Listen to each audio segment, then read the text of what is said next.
But anyway, yeah, a lot of you I know, and some of I've known you for a long time.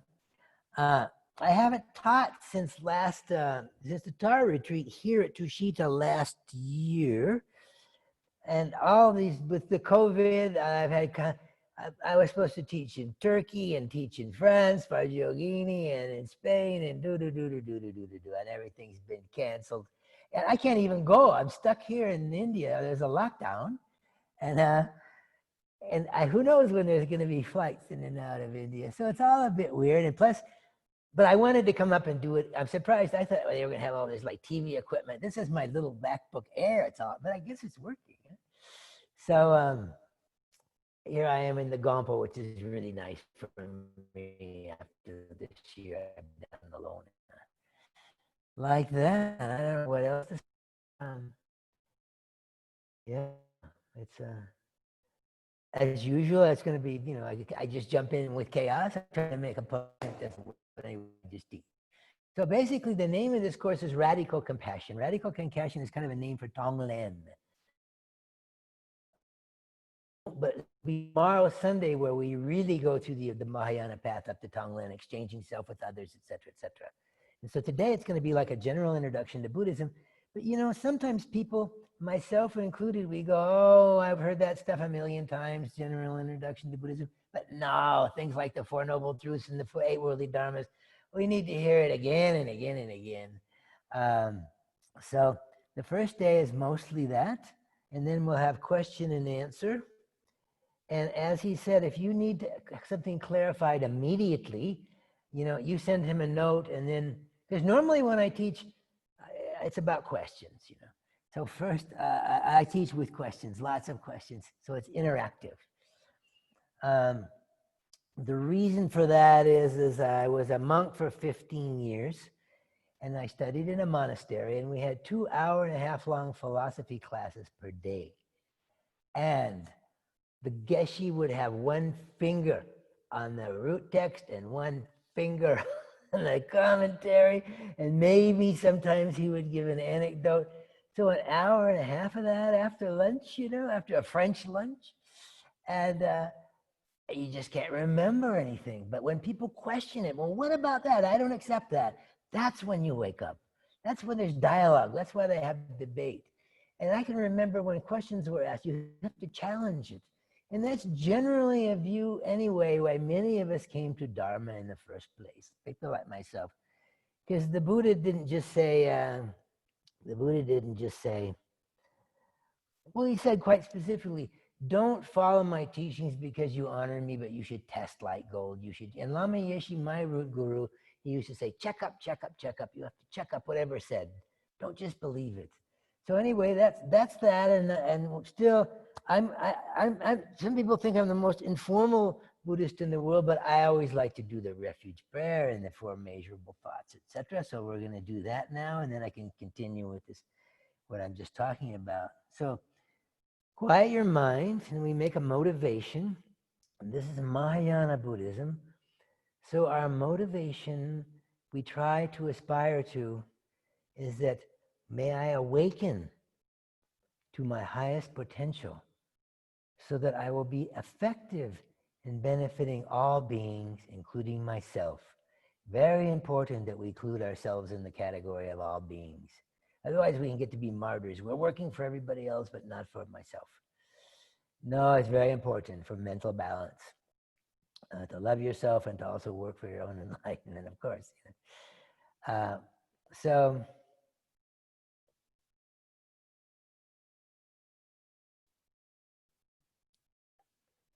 and working to the highest potential means awake or Buddha, enlightenment. Buddha isn't some mystical term, as you know. Most of you are probably older students. It just means awake, but we kind of forget that. It becomes some self-existent entity. It means the state of becoming awake. We all have the potential. We have clear light mind, and we all have the potential to awaken that mind and remove the coverings of that mind, and slowly, gradually practice the path and get there. Yeah, very important point. So anyway, that motivation that I just gave in Tibetan goes something like this. Sangye choran soke chonam ha changchu baru dagni kyapsu chi dage jin so gi pe sonam ki dola penchir sangye drupar sho. And literally, word for word, it means may I quickly become the Buddha by the power of listening to the Dharma. May I become enlightened for the benefit of all sentient beings.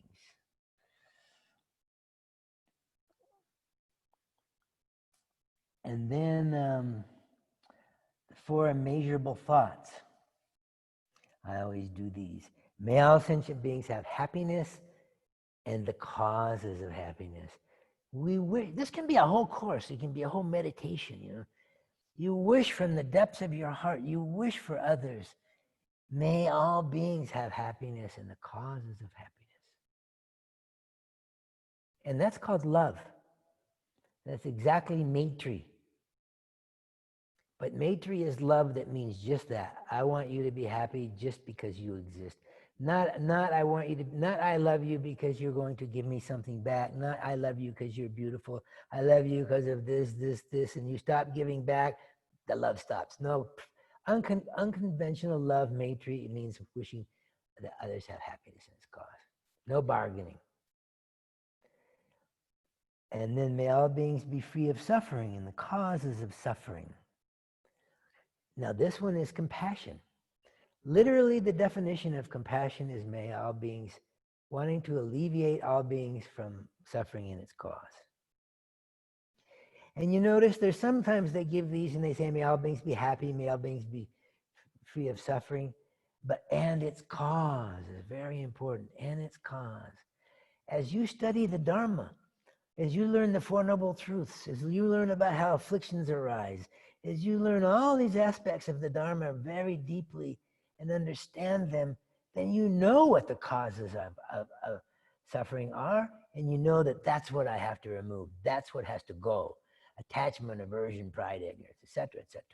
So it's not just a wish being free. You'll know exactly what people have to do to be free, and you know what you have to do to be free as well.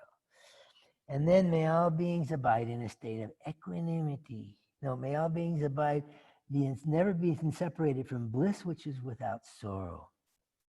Bliss without sorrow.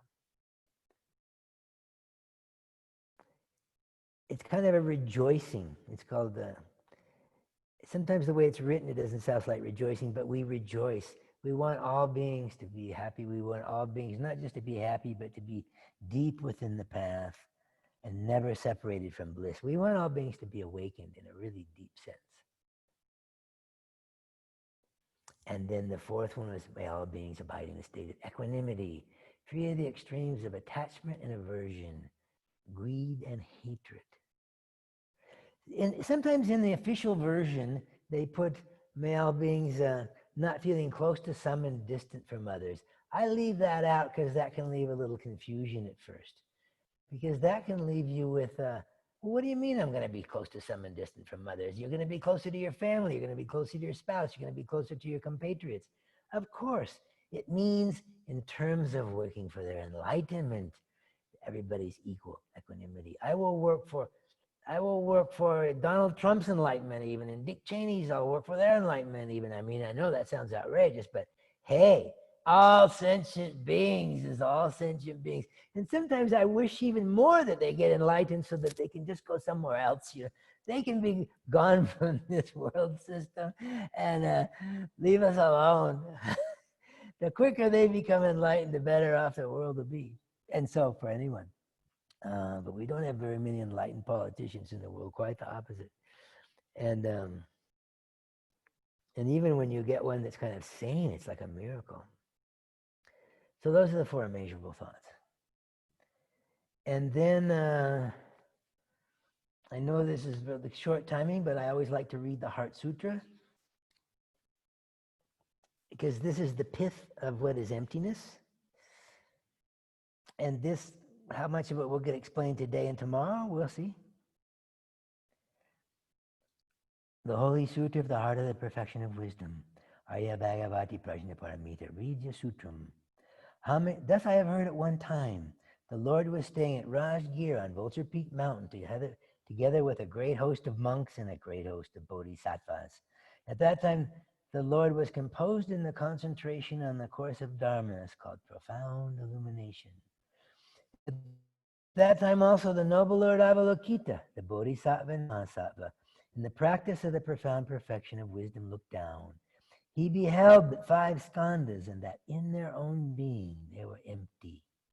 Then through the inspiration of the Buddha, the elder Shariputra said to the noble Lord Avalokita, the Bodhisattva and Mahasattva, how should any son of a good family train who wishes to engage in the practice of the profound perfection of wisdom? And the noble Lord Avalokita, the Bodhisattva and Mahasattva, spoke to the elder Shariputra as follows. Shariputra, any son or daughter of a good family who wishes to engage in the profound perfection of wisdom, should look upon it thus. He or she beholds the 5 skandhas, and that in their own being are empty. Form is emptiness. Emptiness is form. Emptiness does not differ from form, and form does not differ from emptiness. Likewise, feelings, recognition, volitions, and consciousnesses are empty. So, Shariputra, all dharmas are emptiness, lacking differentiating marks. They are not produced or stopped, not defiled and not immaculate, not deficient and not complete. Therefore, Shariputra, in emptiness there is no form, no feeling, no recognition, no volition, no consciousness. No eye, no ear, no nose, no tongue, no body, no mind, no visible form, no sound, no smell, no taste, no tangible, no mental object, no eye element, etc., up to no mind element and no mental element, and no mental consciousness element. No ignorance and no extinction of ignorance, etc., up to no aging and death. Likewise, there is no suffering, origin, cessation, or path.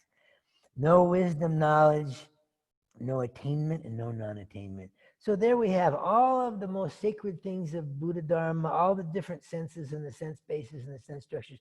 No, no, no, no, no. Of course, that doesn't mean no, they're not existent. It means no independent. It means there's no Buddha that's not a relativity. It means there's no ignorance or extinction of ignorance. It means there's 4 noble truths that isn't relatively existent. Because sometimes it can sound like kind of a nihilistic tone, no this, no this, no that. So it means no independent existence, which means empty of independent existence. That's the fundamental teaching of the Dharma. Nothing exists independently. In other words, because everything exists dependently. Dependent on what? Dependent on causes and conditions. Dependent on its parts. Dependent on us being able to know it or not, and at the very subtle level, dependent on labeling or naming. So everything is dependent. Sometimes we get confused by this emptiness. It sounds like void. That sounds like nihilism.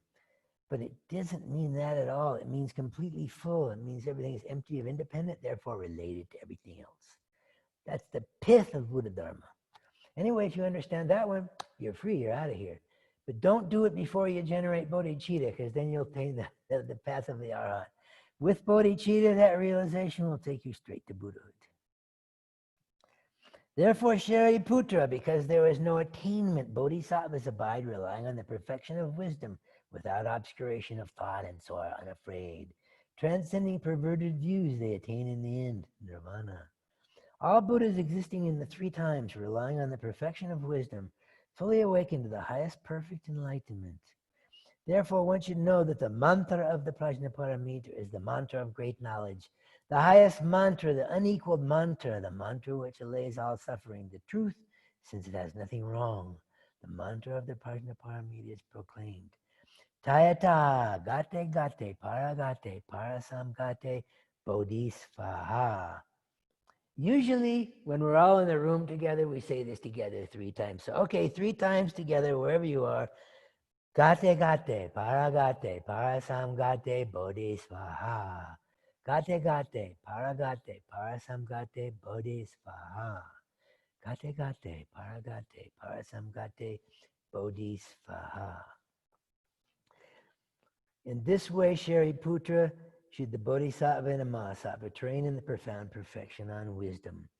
Then the Lord arose from that concentration and commended the noble Lord Avalokita, the Bodhisattva and Mahasattva, saying, well done, O son of a good family. So it is, O son of a good family, so it is, just as you have taught, should the profound perfection of the wisdom be practiced. And all the Tathagatas will rejoice. When the Lord had uttered this, the elder Sariputra, the noble Lord Avalokita, the Bodhisattva and Mahasattva, and all the people present, including the Devas, human beings, Asuras, and Gandharvas, were delighted and applauded the Lord's speech. This completes the Arya Bhagavati Prajnaparamita Hridya. So that's the first time I've ever recited.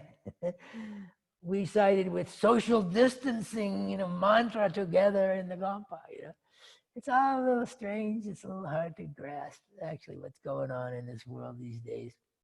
But definitely there's a lot of dukkha coming from it, a lot of suffering. I think the suffering comes more from the fear and the worry than the actual deaths. But anyway, I'll start getting into politics there, and so we'll leave that. So usually we start my courses with this thing about questioning. As I mentioned, as I started before, we did the prayers. I think it's so important to question and to have that dialogue. So I know it's a little limited. If there's one, we'll have question and answer. So we will have that. But if there's something more to clarify a point, and that probably won't come up, what do you mean by that? Something that meaning of a word has to be clarified in order to understand what we're talking about. But I have to be very careful about digression. So I usually think, okay,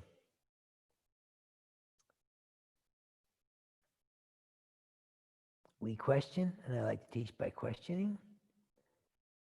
And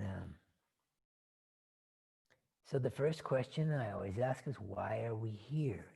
Now here, I don't know where here is right now, but wherever you are, why are we here? It's usually a gompa full of people. And the answer is usually something like, well, I'm here because I wanted to find out something about Buddhism. Well, I'm here because of,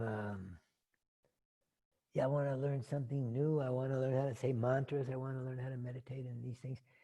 These are all actually valid answers, in fact.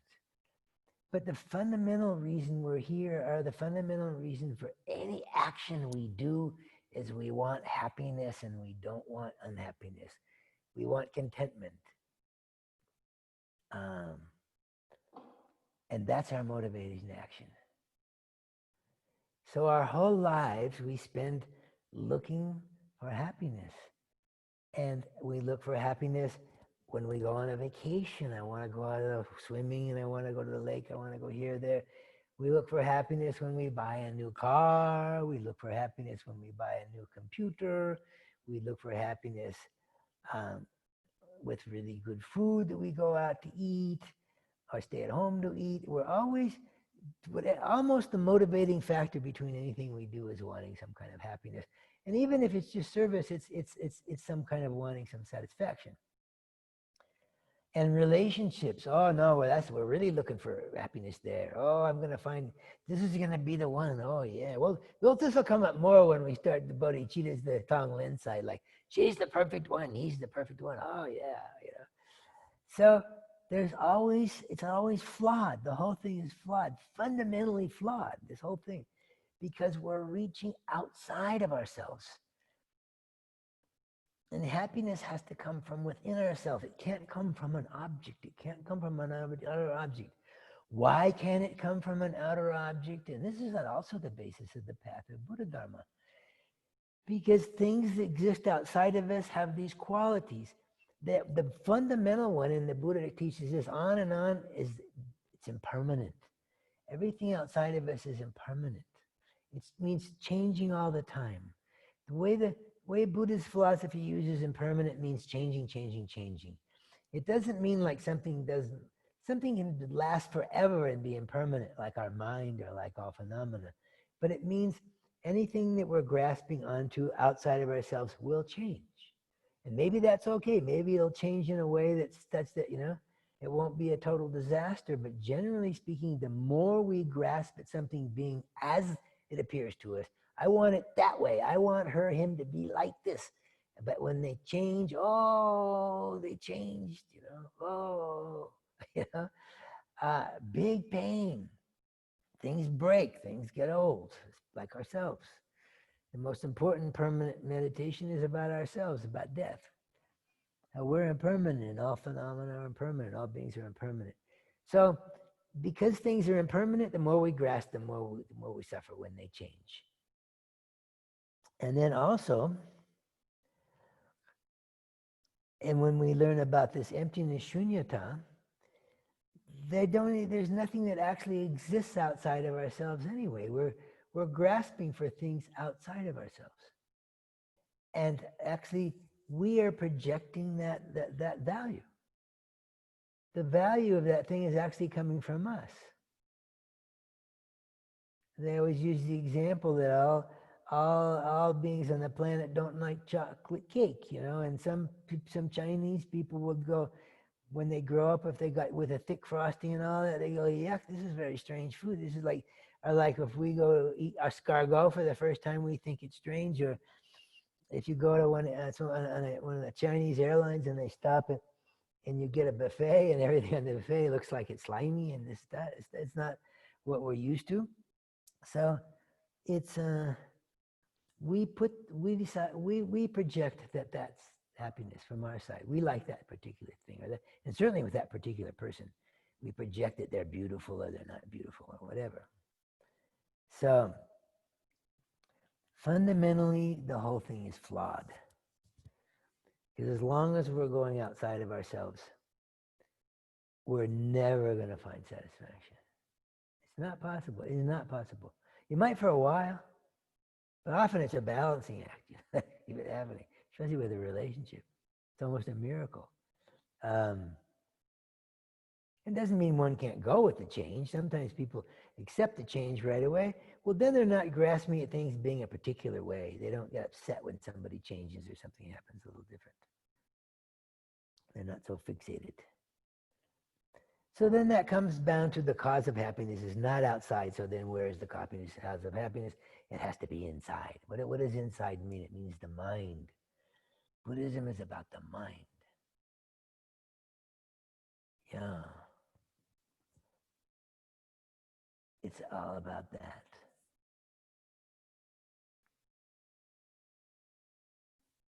So we don't have time to do an entire study of the mind at this particular moment in this particular course, but to know that the mind is, according to Buddhism, according to Dharma, is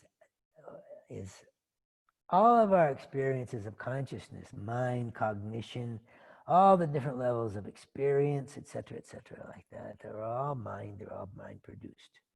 We mean the whole range of emotions, etc., when we talk of mind. And we're not talking about the brain. That's a material object. That's something, even if it's inside of us, it's still outside of us. It's a mind and brain. So that's something it takes a while for that. When according to the Buddha Dharma, mind is not the brain. And yet, of course, there's a huge relationship between mind and brain. Sometimes you can have an analogy. I don't know if it always holds up. It's like the hardware and the software. You got to have both. But when the hardware breaks, the mind continues. The mind has a lot of qualities. It's formless in that respect. It's beginningless. One moment of mind produces a prior moment of mind, produces a prior moment of mind, prior moment of mind, going back, and there's no beginning, and there's no end, which always bothers people. What do you mean? Where's the first mind come from? The first mind has to come from a prior moment of mind. So it's an absurdity to posit a first cause. That's the fundamental cosmology of the Dharma, is that there's a prior moment for everything that exists. And this is concordant also with Lavoisier, the French physicist and philosopher. He said, nothing is created and nothing is destroyed. It's very concordant with the French, with the Dharma view. And so in the same way that mind is continuous, so are all phenomena, even all impermanent phenomena. They're changing, but they're morphing all the time. Something burns, it becomes carbon, it becomes gas. You don't add anything or put anything away. There's a continuum of phenomena. And it takes us a while to be able to grasp that. But it's so important that we understand that things come from the mind, or unhappiness comes from the mind. Because you get people that have been practicing the Dharma. They can even be ordained, they're monks and nuns, and it's like 30 years and they're going, oh, if I just had the perfect retreat place, then everything would be good. Oh, if I just had this book. Oh, if I just, you know? And it's like, always, oh, if I had the perfect guru, no, no, no. They're still grasping for things outside, you know?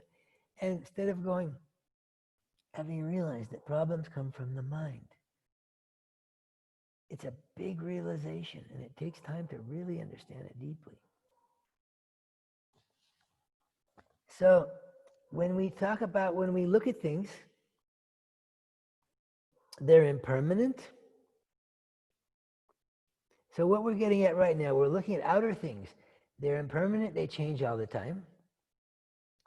They're not existing from their own side. We're labeling, we're putting the qualities on. We don't find, we grasp at something or someone, we find out that they're just a dependent arising, they're not ultimately existent. And also there's suffering, being caught in this process of grasping at things, etc., etc. So you have three qualities of Buddha Dharma. If you've ever done a meditation retreat in the pub with a Burmese master, the coach of the Burmese master, I mean, you have to sit for 20 hours straight and don't move, this stuff, where they're saying, anicca, anatta, dukkha, anicca, anicca, everything's changing, anicca, anicca. And anatta means you look inside, you look at everything's changing, changing, changing, but you don't find any self in there. And dukkha, you realize dukkha quite a way. Your knee hurts, you think you're going to die. You can go into one of these retreats.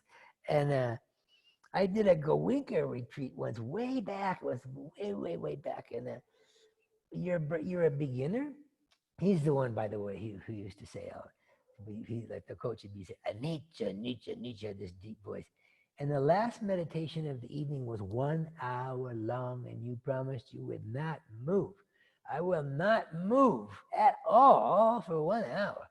Oh, you think you're damaging yourself. You think your knee is crushed. It's not going to work anymore. You know this is not good for you. You know, the pain is so immense and it's so difficult to take. But it's interesting. It's interesting. In that process, so there, by doing that process, you also see the dukkha, the pain, the suffering of this body is capable of. Even though we'll talk maybe at another time, who knows what we can do in these 2 days about how when we look with our insight, we can see that actually there's no pain, there's just sensations. That has to do with getting in mind and mental factors a little bit. Objects of the tactile consciousness is only hot, cold, rough, smooth, sharp, and dull. There's no such thing as pain. That's just labeled on top of too hot, too cold, etc. So, okay. So that's what Dharma is. People ask, what makes something Dharma or not Dharma? It has 4 seals. Basically those 3 seals. All confounded phenomena are impermanent and changing. This is the law of, if it has these qualities, it's Dharma. You describe that nothing is intrinsically existent. Everything is just empty of being findable from its own side. That the mental afflicted minds lead to suffering. There you have anicca, anatta, dukkha, impermanence, emptiness, and suffering, and the removal of those of those afflictions is nirvana, is peace. Anicca, anatta, dukkha, nirvana. So those are the 4 seals. The 3 are present in everyone, and when you remove the suffering, then comes the other side. So that's a strict definition. There's a beautiful little book by one of my teachers, by Dzongzar Khyentse Rinpoche, and it's called How to Know If You're Not a Buddhist. It's like that, because people think they're Buddhism because they're bowing down, because they're statues, because they're saying a refuge prayer, do. But fundamentally, what makes something Buddhist has those qualities. You see that everything is qualified by that. Fundamentally. That's what makes it Dharma. Buddha Dharma, not just Dharma.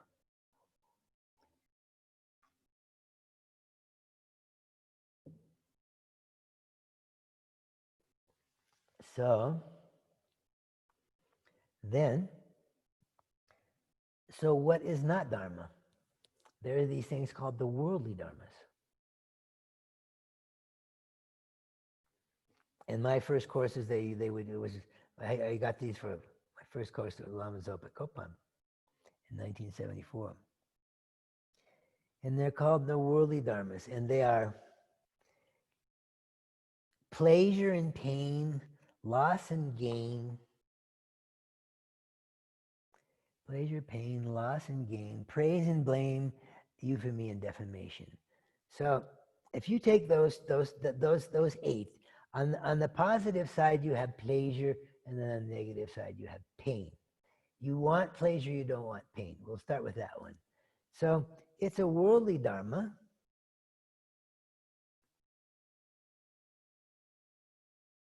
Because when you don't get, when you spend so much time worrying about it, you're grasping for pleasure, like our last teaching example. We grasp at pleasure and it changes, and so it turns to pain, and so we can't get pleasure, we can't keep it happening. It's the same thing. And that's the truth with all of them. We want pleasure, we don't want pain. And that's okay. It's okay to want pleasure and not want pain. It's okay. But the trouble is we're always going to be going through the same thing again and again and again. As we mentioned before, we grasp at things and it's going to be impermanent. It's going to change. Pleasure is going to change to pain. Even when we get into the actual sufferings, one becomes the other. And over time. So they're worldly dharmas because we're grasping at those and they're not a source of awakening. They're a source of more frustration. So we spend our lives wanting pleasure and not wanting pain. And so then comes in another important factor. If we get pleasure, we have fear that we'll lose it. And we'll fear that we'll get pain. So there's this element, there's this thing called fear, which drives us, which motivates us in so many ways. We're manipulated by fear. Oh, I want the pleasure, and if I don't get the pleasure, if I get the pain, I'm afraid of getting the pain, and I'm afraid I'm going to lose it. Finally, we get something, and oh, there's the fear I might lose it. Look, think of a relationship or whatever. If you start freaking out about the car being permanent, and then they get smashed, whatever, yeah, it turns to pain. So we're always trying to secure. That's why they're called worldly dharmas. Pleasure is a worldly dharma. Pain is a worldly dharma.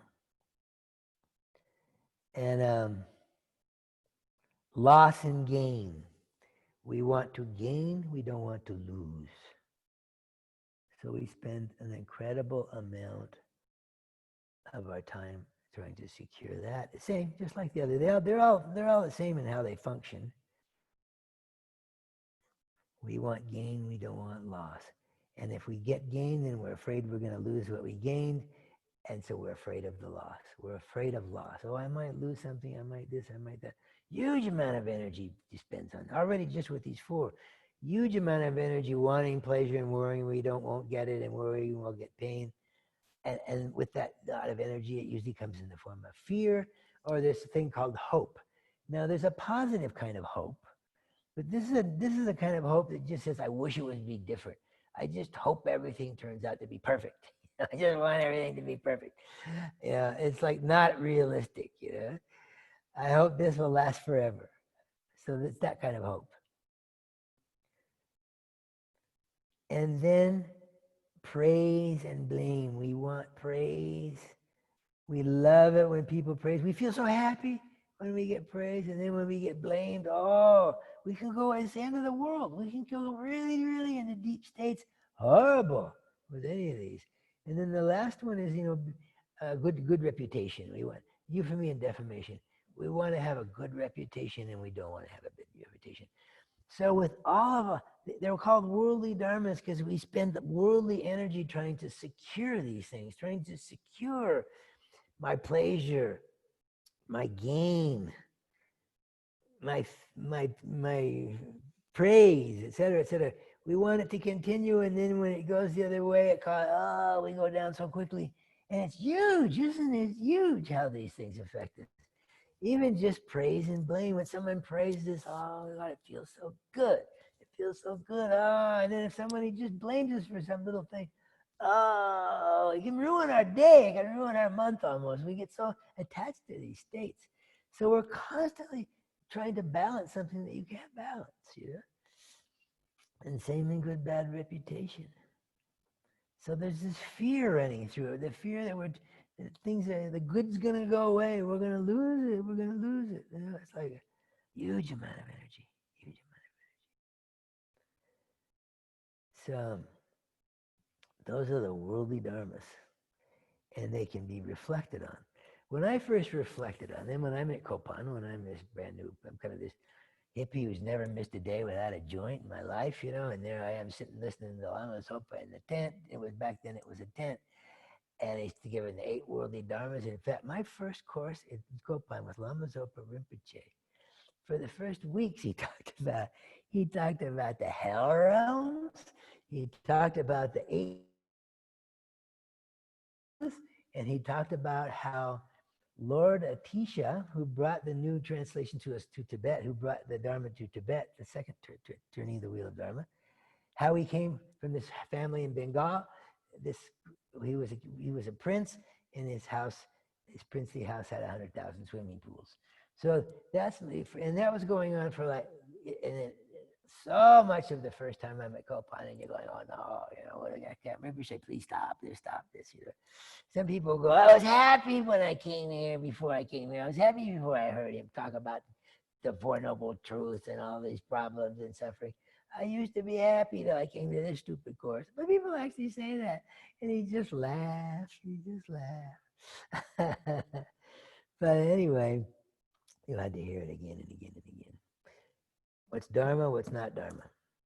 And that's just the beginning of trying to understand what ins and outs about what is mind. How do we cultivate the mind? Subtle mind, gross mind, all levels of consciousness.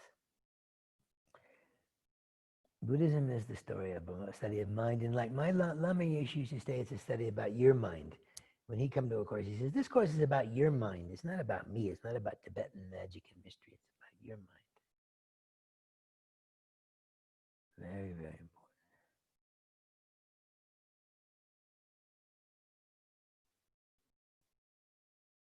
Get my head straight with it.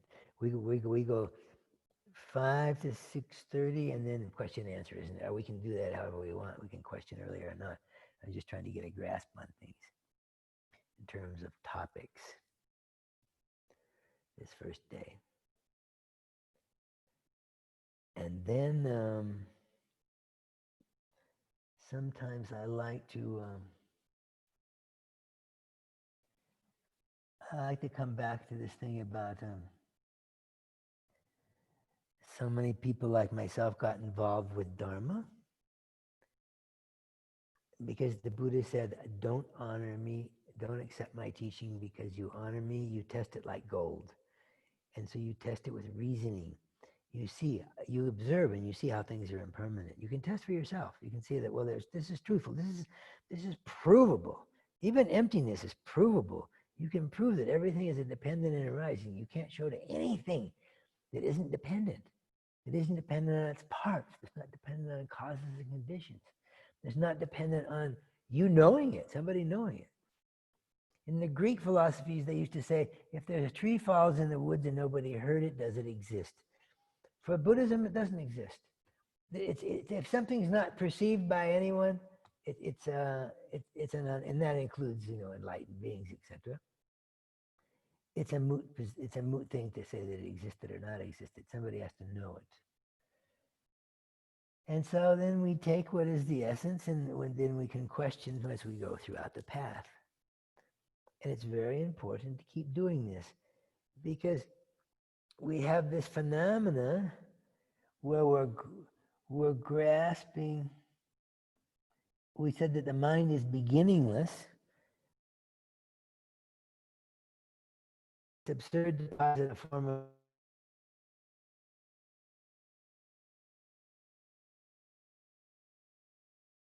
It goes on forever and forever and ever and ever and ever and ever. There's no beginning, there's no end. Because then again, it's very reasonable, very logical Buddha Dharma. It's absurd to posit a beginning. Like, well, Lavoisier even said that there's nothing is created, nothing is destroyed. It just continues. It just morphs. It turns into something else. Fire and smoke and everything. Da, da, da. And same with the mental continuum. Mind is not the brain, but it works with the brain.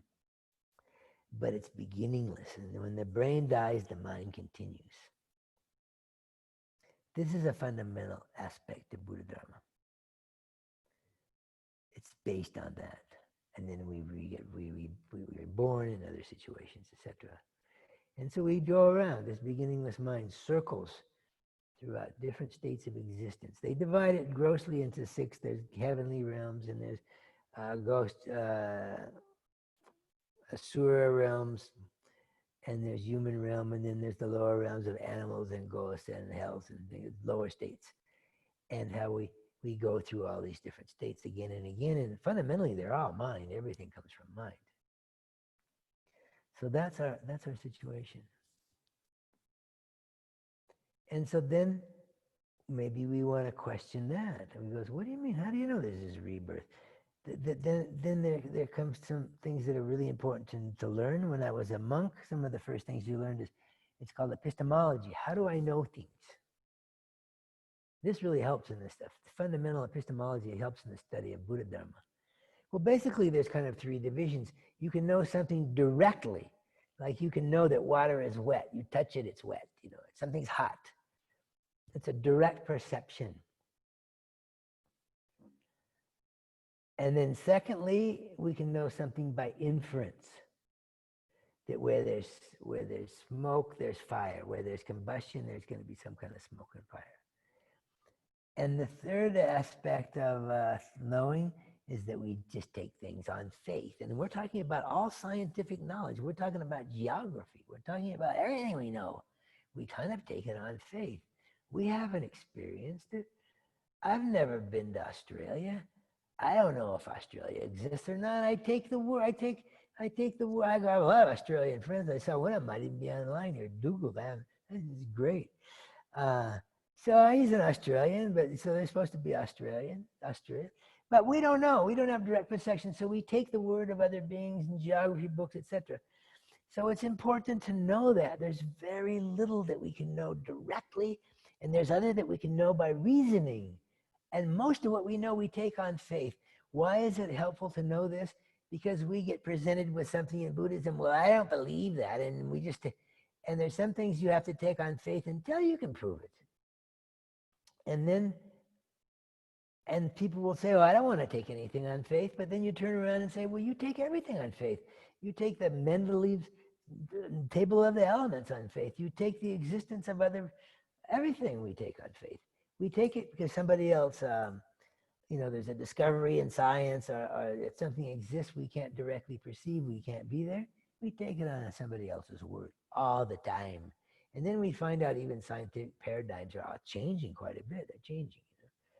One day, one way, this is the way things are, and another day, this is the way things are, and we take it on faith that that's true or not true, because we can't know these things directly. We don't have enough time to check out everything directly in terms of science, in terms of the worlds.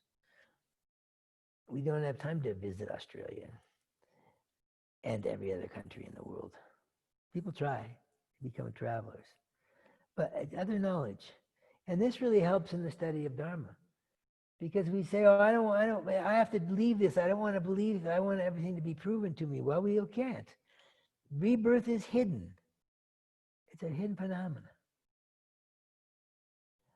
And it's taught that there's rebirth. They give you a method in how you can discover for yourself. You can see things directly that are hidden, and that's called one-pointed concentration. If you are very, very moral, in other words, but morality doesn't mean goody-goody. It means you don't harm people. There's these 3 baskets in Buddhism: morality, concentration, and wisdom. And so morality means not harming others. That's all it means, ahimsa. And so we have to not harm others. And the more we don't harm others, the more we can stabilize our mind. We can go down into deep meditation, and we can follow the deep meditation until we can have one-pointed concentration. It's very, very rare where people get these states of shine, shamatha.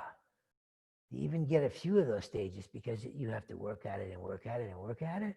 And also you have to have no other attachments. You don't have to have any problems going on in your mind. You're not all hung up about, otherwise times every time you sit down to meditate, you're going to have a problem. Even if you can let go of the thinking about it, things aren't balanced if you've harmed others. It's harder and harder to gain that one-pointed concentration. But by gaining that one-pointed concentration, then you can see directly for yourself. I was thinking of telling the story of the Buddha. I still might do that because I like to do it. It's not told that often anymore, but in one part of that story, it tells where he went off and got one-pointed concentration as Siddhartha. He wanted to get enlightened for all beings and he got that, and then he could see past lives. But not many people have that kind of meditative stability. It's very, very rare. Why is it rare? Because we're too distracted. I honestly believe that nobody, as long as there's these mobile phones, these cell phones, nobody's going to get one-pointed concentration. No way. Even with television, no one-pointed concentration. It's not possible. In Buddhism, we have Mara. We have, Mara is like the devil, but it's really just our own delusions. Mara's tool. Mara's tool is like phones and television. So, yeah, sometimes it's Tushita when we have courses, they take away everybody's phone. You can't have a phone for 10 days. It's like, oh, many people don't come. But in Spain, they've still got their phones, and sometimes it's like, oh yeah, see, how long do they even go to say, yeah, there's constant images, there's constant things happening all the time that are making us more attached and have more aversion, more attachment, more aversion being thrown at us.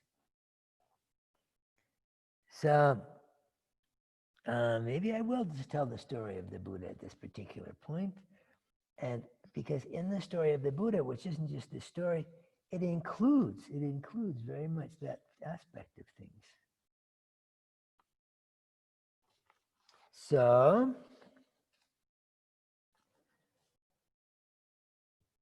and this is, you could say this is mythology, but mythology is more true than history most of the time because it's psychological truth. There was a Buddha. He was coming from India. He was the son of a prince from Siddhartha. Was a prince from the Shakya clan. This is historically correct, but some of the things are put in mythological ways. So it doesn't mean they're not true. It means they're just a way of teaching, a way of remembering. So 2,500 years ago, 2,500 years ago, maybe 2,000 more now, in a faraway place a long, long time ago, Bodh Gaya, and many of us have been there. The Heart Sutra near to there was also a place called Rajgir, first told. There was in the kingdom of Shakya, there was Queen Mahamaya and King Suddhodama, and she was pregnant, and so it was predicted. I'm jumping ahead. They called in the royal astrologers, the best astrologers, and they do this to see what's going to be the destiny of this child. What's going to be the destiny of this child? And they still do it. I live in an Indian village. When somebody's married, they have astrologers to see if this is going to be a good match or not. When a child is born, they'll do the astrology on the child to understand how things are going to go with that child. And it can be very useful, actually, astrology, to know certain areas where you're weak or where you're strong, or whether people have certain proclivities psychologically, and adjust to them accordingly. So anyway, they brought the greatest astrologer, and he went, he started crying after he did the chart. He started crying, and then the mom and dad, the king and the queen, Suddhodana and Mahamaya, they, what's wrong? What's wrong? What's going to happen to our son? Of course, it's going to be a son. That's in the prediction. And And he says, I'm just sad because I will not be alive for the fruition of this being. This being, your son, has two possibilities. He has the possibility of being what's called the Chakravartin. It's like a wheel-turning king. It's like a big-time emperor, like Ashoka or Genghis Khan, or, yeah, big-time emperor, big empire. And or he's going to be a fully awakened being. He's going to be a fully awakened being. Highest fruition, Buddha awake. And so, anyway, here's this little kingdom of Shakya. So, Dad the king, he wanted the first. He didn't want the latter. He wanted his son to be emperor of the world, not just king of this little kingdom. No, what more could a dad want? A king dad. And so Dad becomes very symbolic in this whole life of the Buddha. So anyway, he did not want that to come to fruition. So he tried to hide the young Siddhartha, who was named Siddhartha, from seeing any kind of pain or suffering in the world. He'll only see what's beautiful. He'll think this world is beautiful. Because if you see the ugly, if you see the suffering, then you want to renounce the world. Then you want to go find out, you want to realize happiness. You want to go look for what is the cause of happiness. You want to realize this thing, propelled toward the 8 worldly dharmas of happiness, etc., and find out for himself. So he was cloistered in this place. Kapilavastu was the name of the city. Lumbini was the place of birth. Eventually, so as Siddhartha grew up, it was like a pleasure palace and a pleasure realm. There was no old age allowed, Old age people have to go outside the gates, It's like it was completely cut off. And so life's going along. He's got everything. When he excels at everything, he's just kidding. The Siddhartha was of the Kshetra caste. He wasn't Brahmin caste. He wasn't the priest class, the highest caste. The Kshetra caste is the warrior caste. The kings were of the warrior caste. So he was trained in all the martial arts and also astrology, also in all of the sciences and all the arts that they would have at the time. Very similar to medieval ages where a young prince would get an incredible education, And so he also excelled at the jousting and the sword fighting and all these other things that they did. He was always the best at whatever he did because obviously he had a potential to be the world-turning king, emperor. So things go along like that, and then there was I don't have time to tell the whole story. In one big contest, he won the hand of who became his wife, and so everything's going along. His wife, and he's got a son, and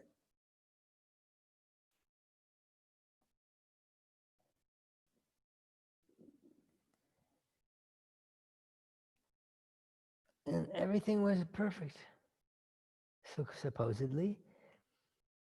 And then they had a festival one year. They have a festival probably every year, but anyway, when Siddhartha attained this one when he was at a certain age, and it's called the Plow Festival. They still have this in places.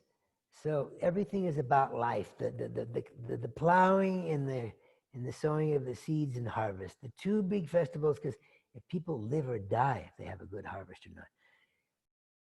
Planting and harvesting are huge, important events. So the king himself got out and plows the first furrow in the ground, the first furrow. And for auspiciousness. And it's the hot Indian sun. And so Siddhartha's kind of in the royal tent there with his wife and his mom, and watching.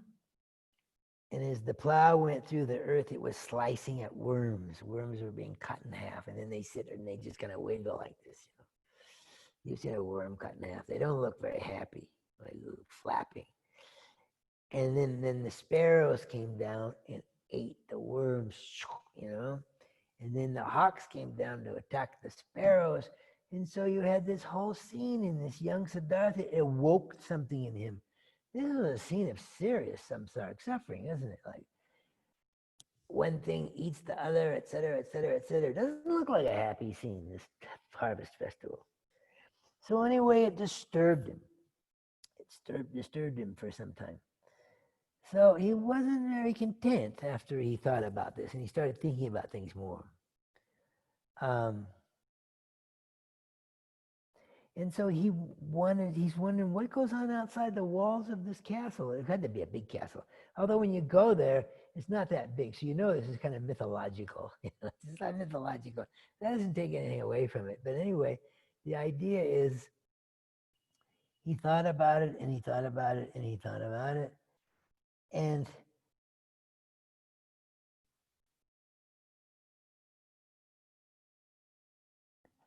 so what do you do when you want to find out about the meaning of life? He wanted to find out the meaning of what is the suffering, what's going on here, meaning of life. He wasn't getting it in his palace. This isn't the meaning of life, all this bliss and da. So he decided to do what we do. I don't know, when I was young, and I wanted to find out the meaning of life, when I was about 14 or 15, we sneak out, don't we? I snuck out for a different purpose.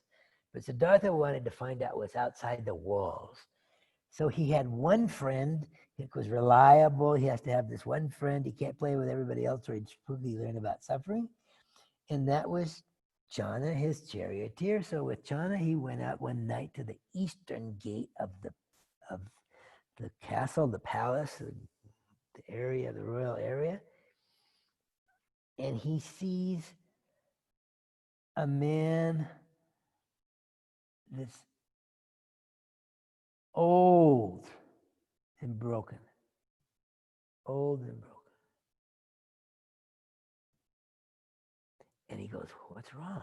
Channa, what's wrong with this guy? What is wrong? And Channa says, that person's old. What do you mean he's old? Everybody gets old. You're going to get old. Your mom and dad are getting old. Everybody gets old. This is what happens. Everybody has to go through that. Everybody has to be like that. And it's like, wow. When you think about that, when you compare to like, it disturbed him. So they went back, and the next night they snuck out again, and they went to the eastern gates. They went to the southern gate, and he sees a man who's ravaged with sickness and illness. And he goes, what's wrong with that guy? What's wrong with that person? And he says, he's sick. What do you mean he's sick? And so he explains that if you all live long enough, everybody gets sick. You're going to end up like that. You know, maybe not that bad, but you get sick. Old age and sickness. And then the next night they sneak out to the western gate, and bam, there's a funeral. And there's a dead person on a palanquin, and they're watching this dead person go by, and they go, what's wrong with this guy? And Channa goes, he's dead. What do you mean he's dead? That's it, end of life. Boy, this really disturbed our Siddhartha. This really, really disturbed his mind. And so the next night they snuck out to the northern gate, and the northern gate. And then he saw an old guy in rags who had nothing, just a mendicant in rags, who looked happy.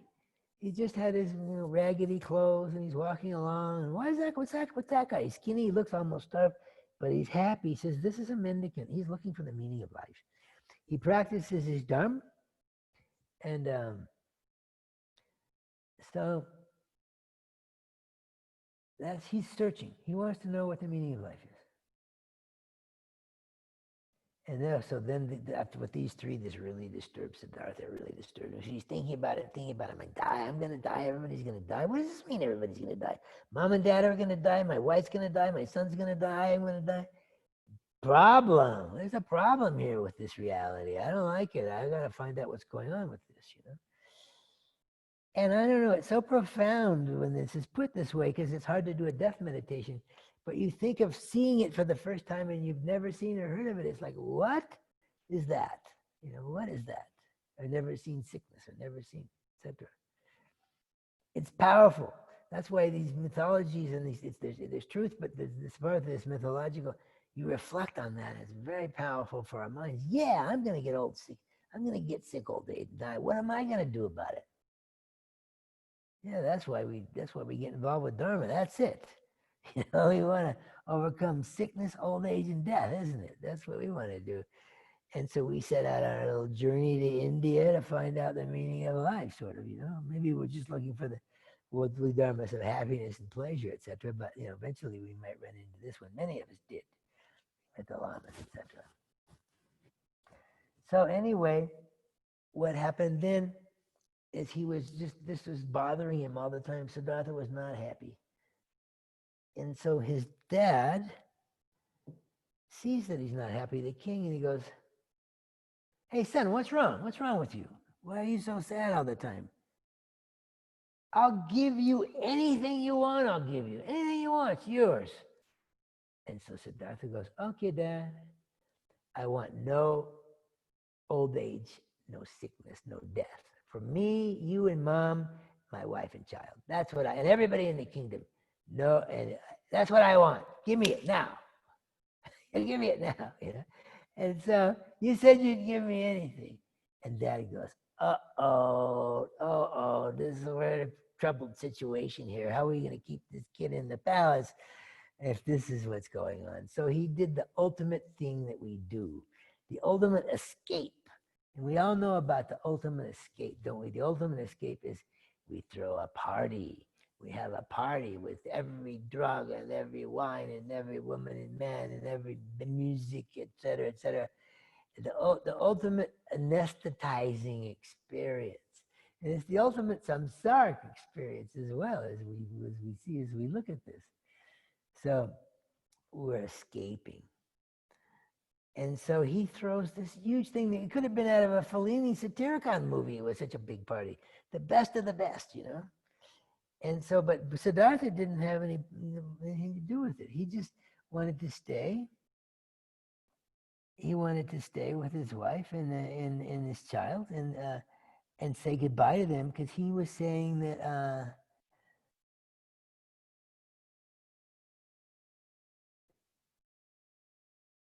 he was thinking that I've got to leave. I've got to go find out the meaning of life. I've got to go back out there. And so he wanted to say to his wife and child, "What's going on?" She said, I'm coming back. I'm going to go. And he says, "I've got to find out the meaning of life. If I don't find out the meaning of life, if I don't find out how to overcome death, sickness, and old age, I'm no good to you. I'm no good to my kingdom. What kind of a king would I be? What kind of a king would I be, if I don't do that?" So he told them, "I'll be back. I'm going to realize enlightenment, and I'm not abandoning you. I'll be back. I'll be back." And so he went with Channa. He went and crossed the Anoma River. They took him to the Anoma River, and he crossed over and said goodbye to his horse and his charioteer friend. And he started to walk and go on a pilgrimage. Right away, he met some other mendicants to go with. First of all, he had on all these royal clothes. And then he ran into, there was a kind of a beggar in rags coming along. And he thought those rags are more appropriate to wear to be a mendicant. So he said, "I'll trade all these royal clothes for your rags." And so yeah, okay, sure, man. I'll give you my rags for those fine clothes. Hey, this guy must have been at the party last night and he's still stoned. What's he doing giving away all his clothes? So he gave all of his royal clothes and he took on rags like a mendicant, and he began to walk. He met with five others. I can't remember the number exactly. I think he was one of five others. And they walk to learn for truth. So what do? Like everybody else, we want to know who's the best guru around. Who can tell us the meaning of life? Where is it taught? Some ashram somewhere. So they heard about this one who had really incredible powers. We're going to go there.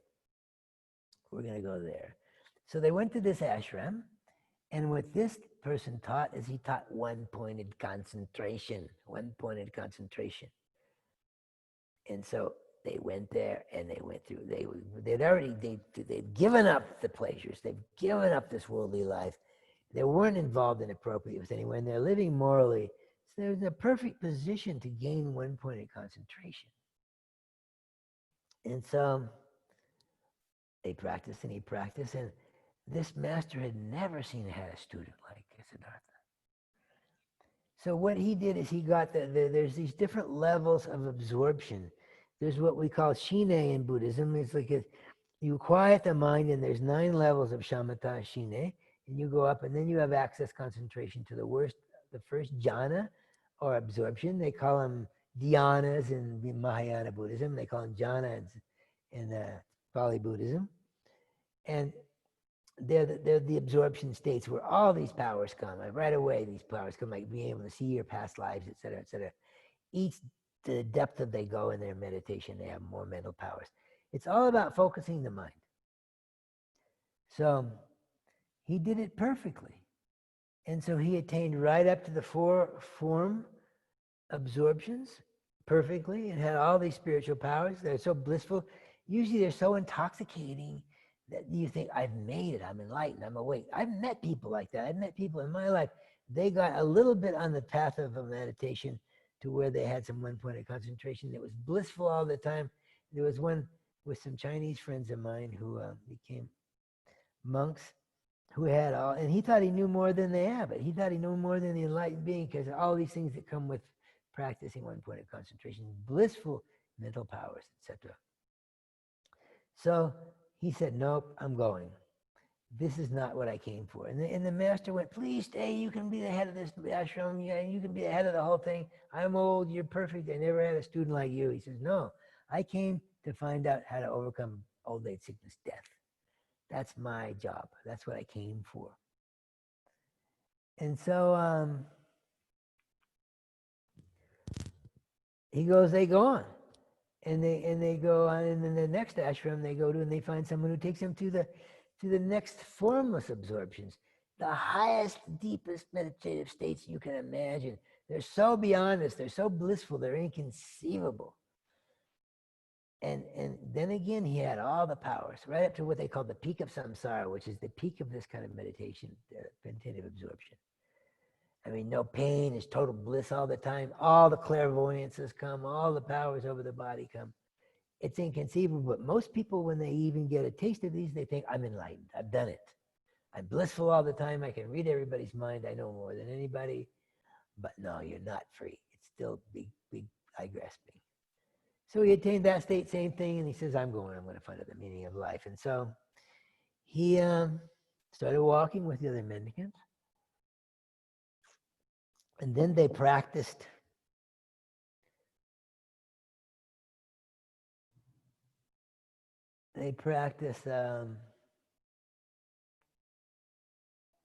what they call these very deeply ascetic teachings, where they believed the philosophies of the East, which is similar to the philosophies of the West. They believed in the Atman. They believe we have a body and a mind, and we have a permanent, partless, and independent, indestructible I that's part of this, and that's our spiritual being. That's our spiritual essence, the Atman. And they believe in this. If you deny the body and you deny the Oriental mind and you go through all of these extreme aesthetic practices, you will eventually get to this Atman. What will be left will be the pure self, and that's it. It merges with the Paratman. That's the deepest philosophy of Hinduism. And it's the first thing that the Buddha refuted because there's no permanent, partless, independent self. And he discovers this at some point. So coming up very soon. So anyway, he would do these practices, and so he got down to where he was eating a sesame seed grain a day, and he was completely wasted.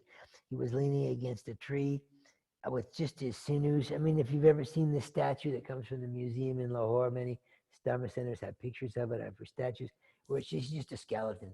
He can reach in and grab his backbone right through the front. It's just, that's it. He denied himself totally. So he's leaning against a tree. He's gone walking, and he's very close to what is now Bodh Gaya, just across the river. And so he was there, and there was this little girl,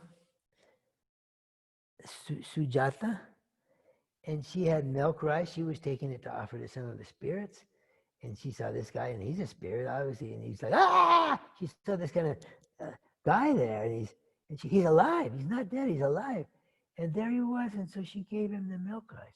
She gave him the milk rice, and so he took it, and he could gradually eat it, and he ate it until he was completely strong, and his powers of body and mind came back very fully, and he realized that asceticism is not the way. is not the way. And also the all of the hedonism at the royal palace with his parties are not the way. So he went across the Naranjana River to what's now Bodh and he sat under the Bodh tree and what became the Bodh tree, and he says, I'm not getting up until I'm awake, I'm enlightened. That's it. I'm going to attain enlightenment. This is it.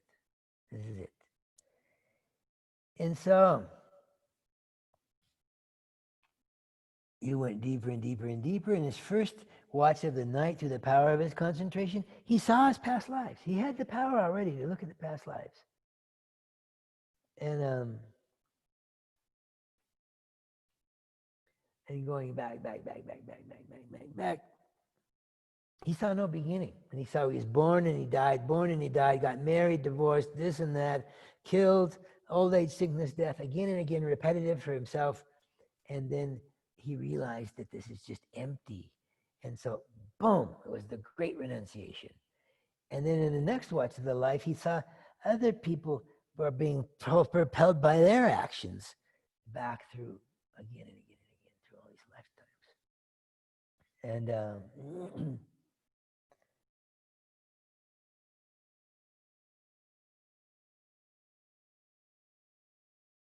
and a great compassion arose in him. And in the third watch of the night, he saw how the law of karma worked, how everything's a dependent arising. And so just before he attained enlightenment, he was just on the verge of enlightenment. And then Mara came. Mara came he realized enlightenment. He did it through the power of these practices. He realized that everything was empty and everything was a dependent arising. And then Mara came to tempt him. Mara is really a part of the mind, but it's so first Mara sent all these beautiful, beautiful beings, women, and you can see this. There's a set of tankas that lives the Buddha. His mind didn't move, and then there were all these weapons that were there in his face, and he didn't move.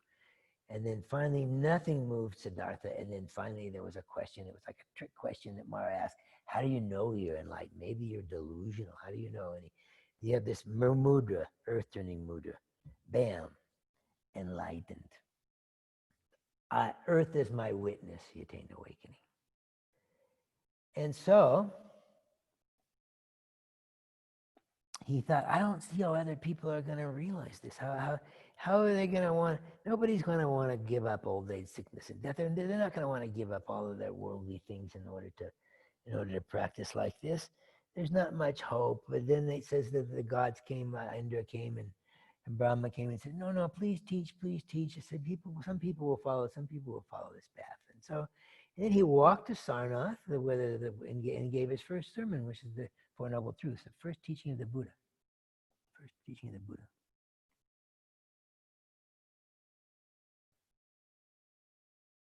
And that there's dukkha, there's cause of dukkha, there's cessation. He's realized it himself, as there's sensation, there's the path. And we're not going to go into that so fully, but tomorrow we continue with that, and then because we have to go into the Mahayana path. This is the middle scope, actually. There's three scopes in Buddhism. There's the one of renunciation, and there's the one of the middle scope of realizing shunyata and getting awakened that way. And then there's the Mahayana, which the peak is the Tonglen, which, believe me, is coming. We take it right up to, because Tonglen is the pinnacle of the Mahayana teachings, where you practice that and go against the self-grasping and self-cherishing. Siddhartha awakened to that. So briefly, he saw that life, he gave his former friends saw him, and he saw that he'd given up the asceticism, but they became his first 4 disciples when they saw him. And he taught about how there's dukkha, birth, old age, sickness is all dukkha. He taught about all the different forms of suffering. We'll touch on that briefly now. And then he saw that we have suffering, and suffering is a really bad name for it. A better translation is sukha. Dukkha is the opposite of sukha. Sukha means totally open, totally at ease, totally relaxed. That's the meaning of sukha. So dukkha means totally uptight. That's the way Lama liked to put it. Not at ease. Suffering, it's almost too difficult to term. It sounds like it's the only torture. There are levels of suffering like that, but it means we're totally not at ease. Things just aren't right with cyclic existence. It's just, that's what happens all the time. So That's what the dukkha is.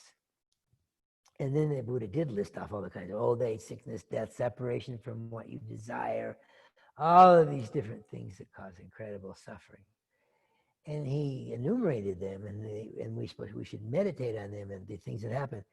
But as the physician, sometimes an epithet for the Buddha is the physician, he realized that there's a cause. Suffering is an impermanent phenomenon. We're not always suffering. Everything is impermanent. And so there's a cause. And so he realized what the cause was. And the cause was karma. And the karma was delusion. And the third watch of the night, he realized this before he got enlightened. People create on the basis of ignorance, not understanding reality. Things appear to them. And then they grasp at things as being intrinsically existent. They grasp them as being intrinsically good or intrinsically bad.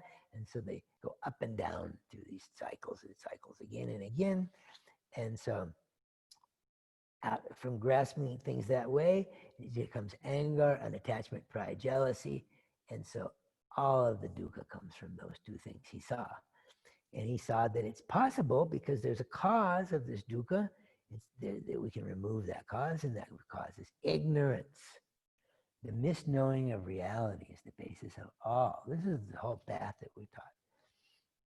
He realized that. So,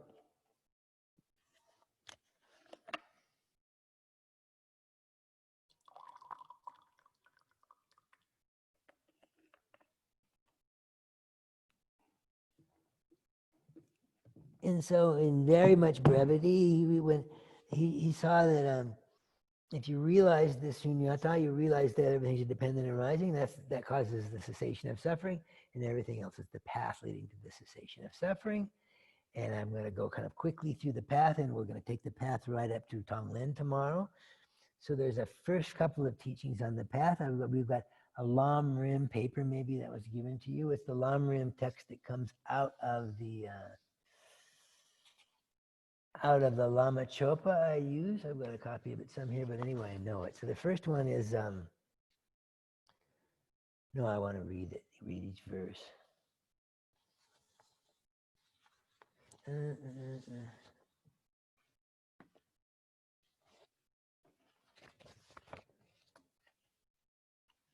So I just took the Lam Rim prayer out of the Lama Chopa. It's very succinct. It goes through all the different parts. So basically, by the time we're done tomorrow, very briefly, we go through the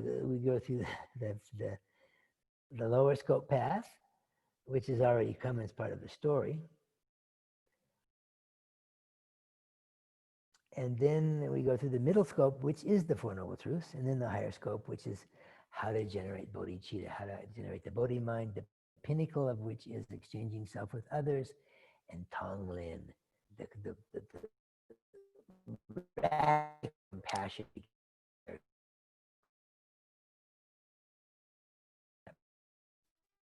Very practical and it works.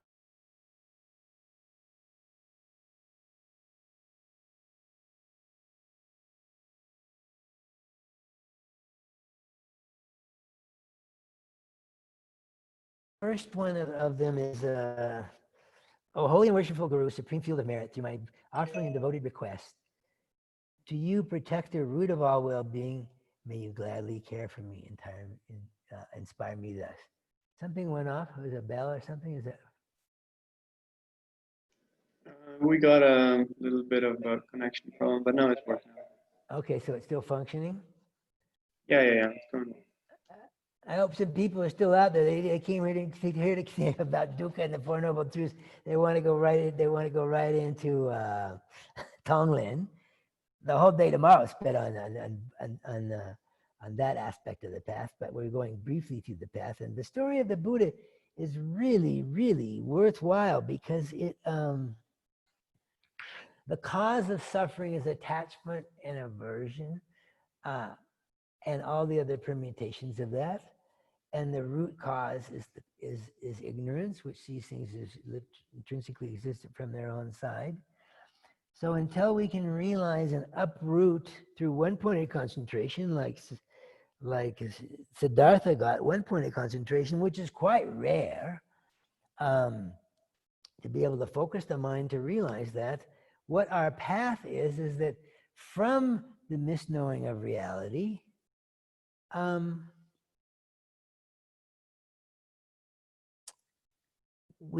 basically with the worldly dharmas, we want this, we don't want that, and we're constantly creating a lot of negativity, which becomes a cause of dukkha, a cause of suffering, a cause of things not working out all right. And so our whole path is like working with disturbing emotions. You've done a lot of this. It's like working with these afflictions, trying to cultivate more love and compassion, etc., and less attachment and aversion and pride and jealousy. And gradually, so the wholesome qualities are built up and outnumber and become stronger until eventually we go deep enough on the path until we can overcome and realize shunyata, but it takes one-pointed concentration to do that. And meanwhile, we follow a path where we're lessening the negative and increasing the positive. So in the Lamrim, the first one is the actually, I might leave it there for now. We've basically gone an hour and a half, and I want to go through some questions, and we can zip through the Lamrim tomorrow. We've already completed part of it, and it takes us up to Tonglen, the Lojong. The reason it's called radical compassion is because we grasp at an I that doesn't exist, that never existed, and we grasp at other phenomena, and it's the grasping at this self that keeps us in samsara, keeps us from going again and again and again through rebirths and in samsara. But then in order to realize the higher path, the Mahayana path of the Bodhisattva, to become a fully awakened Buddha, not only do we have to realize shunyata and cut the I grasping. On the basis of that I grasping is self-cherishing. We cherish that I. We pamper it. We do everything for this I that never existed. Everything we're doing, all these worldly dharmas, everything we're doing for an I that never, ever, ever existed. It's just, when a great being, I remember when Rinpoche, one of these beings will teach that, you just start laughing at how this I that never existed is constantly grasping over everything else that doesn't exist that way. Total delusion functioning. And it causes all this pain, which there needs to be no pain at all, because everything that appears doesn't exist that way at all. So the self-grasping, which is the middle scope, the Four Noble Truths, we'll go over this again before we start the Bodhicitta tomorrow. And then on top of that is the self-cherishing. So it's the self-cherishing that keeps us from getting full enlightenment. And it's the Tonglen which will come, which is the ultimate weapon against the self-cherishing mind. The ultimate thing that just smashes it. So it's the pinnacle of the path, and it works. Are there any questions? Have any questions come in? Yeah, we have a couple of questions that have come in, and Okay. so if others also have questions, please write your questions now in the chat.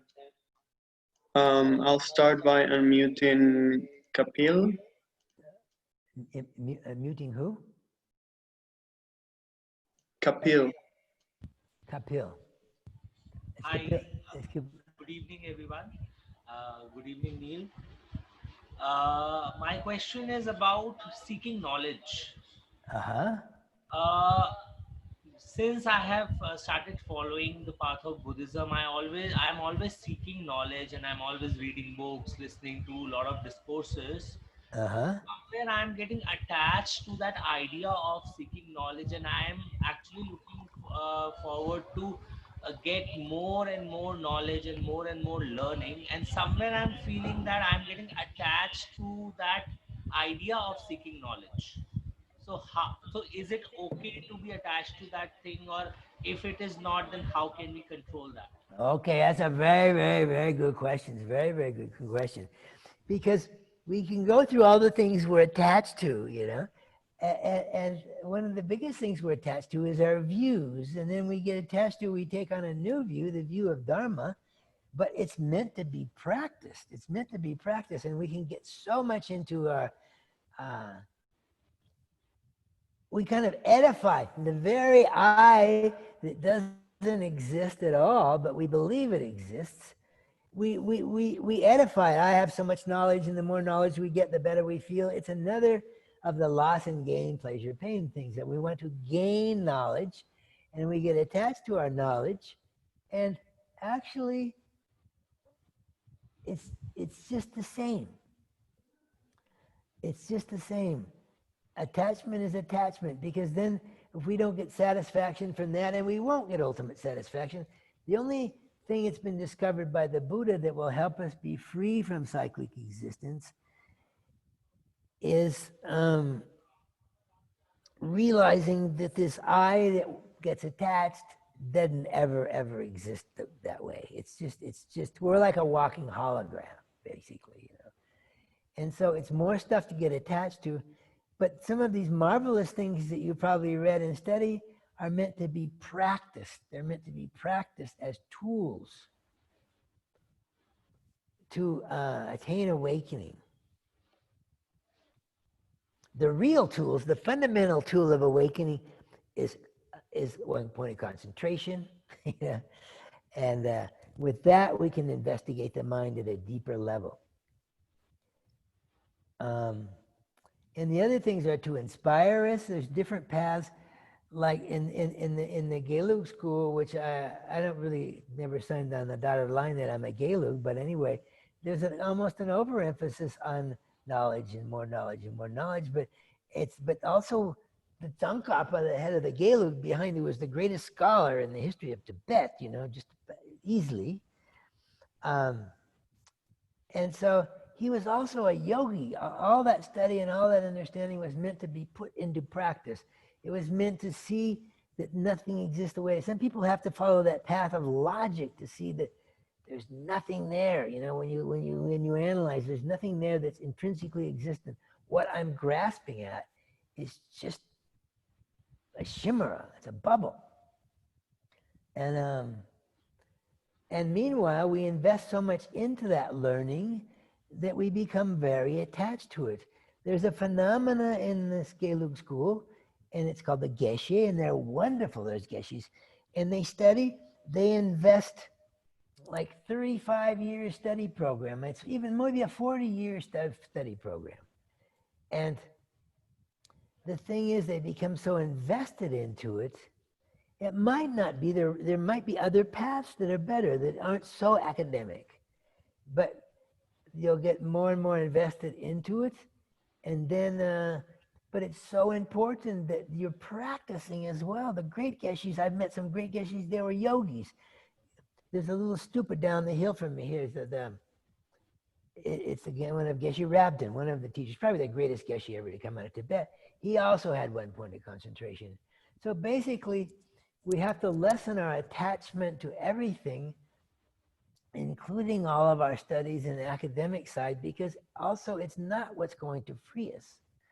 And we'll come to dead end. A lot of people study, and they realize that, and they'll go to the other extreme, where I'm just going to meditate and I don't want to know about all this conceptuality. Well, no, you still have to have, the path is also having correct conceptuality, understanding things correctly. And then meditating on it. Tsongkhapa here, he did, they have this practice they're called Nando, or preliminary practices.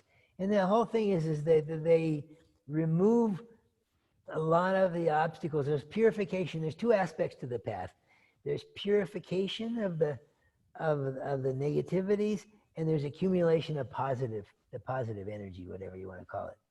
Merit, I don't like the word merit, but merit like that. So that's the path we're on. And so what we're studying, we should be studying and being able to purify and able to accumulate a lot of positive, which still has to come from action, activity, or at least meditation. And so it's very, very important to have a balance there. Tsongkhapa, who you would think his teachings were so mind-blowing, was like the greatest academic ever. I mean, really, except maybe Nagarjuna, best greatest in Tibet. But I've been to the place in Tibet where he did the 35 Buddhas of confession. He did 100,000 to each one of them just to purify these intensive purification practices. And he did 8.8 million, 18 times 100,000 of operating the mandala. You can see where he wore down the floor, prostrating, and that was to become more and more and more purified. He did it with a purpose, and he did that part of the practice in order to attain enlightenment as part of the path. So he was also a great yogi, a great, great yogi. And both aspects are there. So our path is until we study in order to learn enough to what is, how are we caught in samsara? What do we need to meditate on? And then it can have because they say there's 84,000 Dharma doors. What it means is there's 84,000, probably more different proclivities and propensities in different types of human beings. What's right for Kapil may not be right for Jimmy, et cetera, et cetera. That's where the guru comes in, finding a guru who knows exactly what's best for you right now. Forget about that, do this for a while, really. So when we get too grasping, let's say at academia, you might meet a guru who will send you up to the cave and have you start doing some just intensive purification practice. And lo and behold, doing intensive purification practice, sometimes you'll read a teaching that you studied, and it'll just come to light. It'll just be like the golden light that you'll just go, wow, this is the path.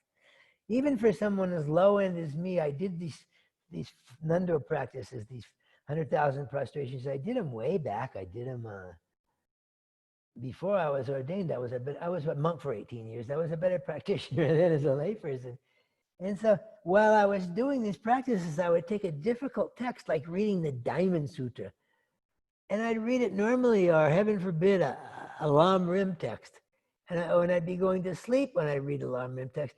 And I would read it, and it'd be bam, it would come to life. Because there were less obscurations for me to be able to understand what it says. So this balance is really important. So you need to intensely purify. When we do this prayer at the beginning, Sangye. Sangye is Buddha. It's the Tibetan word for Buddha.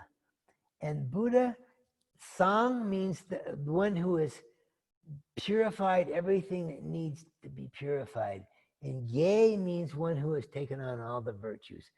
In other words, done the purification and done the accumulation of merit. They're opposite sides of the same coin, purification and accumulation. And so one gauges and finds a balance there. And so, yeah, there's a whole path there that's just incredible. And having some basic background in it. And even you can learn a lot of things about what are the obstacles of overcoming attachment, for example. It's not easy. Going back to the Heart Sutra, this is the emptiness part. Okay, Shariputra, he looked down and he saw that 5 skandhas and in their own being are empty, wherever the Heart Sutra went. And what you have going on there, we can't find it. It's got to be here somewhere.